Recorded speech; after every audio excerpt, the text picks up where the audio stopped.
Okay, the topic is inverse functions. We're going to be looking at two more examples here. So in example 4, we have 2300 is equal to 1000 times the sum of 1 plus r times 15. So in this one, our goal is to just get r by itself.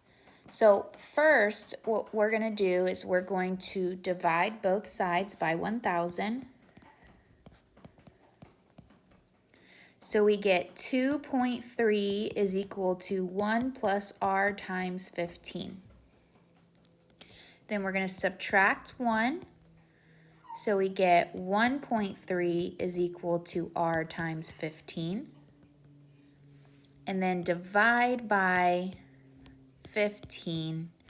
We get r is equal to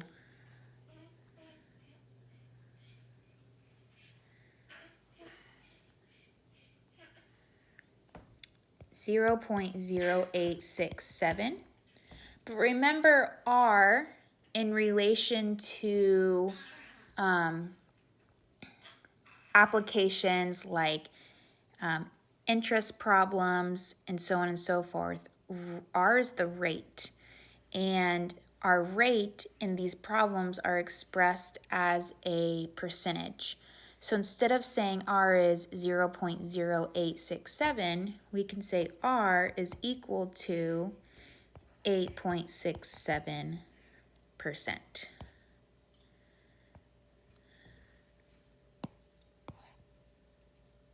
Okay.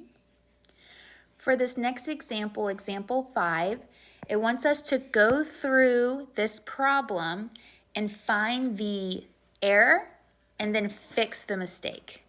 So the problem here they give us is this natural log of 50x is equal to 0. Remember, when we're talking about inverse functions, the inverse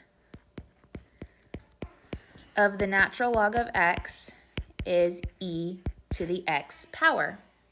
Well, it looks like on that next step, instead of doing e to the x, they multiplied both sides by e. And when you do that, that is not going to cancel out that natural log. So what they should have done here, instead of multiplying by e, is that they should have raised both sides to the e power. Okay, so this is not correct. And that should be represented as exponents. So when you do that, this e and the natural log do cancel and you get the 50x. However, e to the 0 power is not 0, it's going to be 1. So when they divide both sides by 50, they actually get the answer of x is equal to 1/50th. Okay, so it's important here that we don't multiply by the inverse, but we take the inverse of each problem.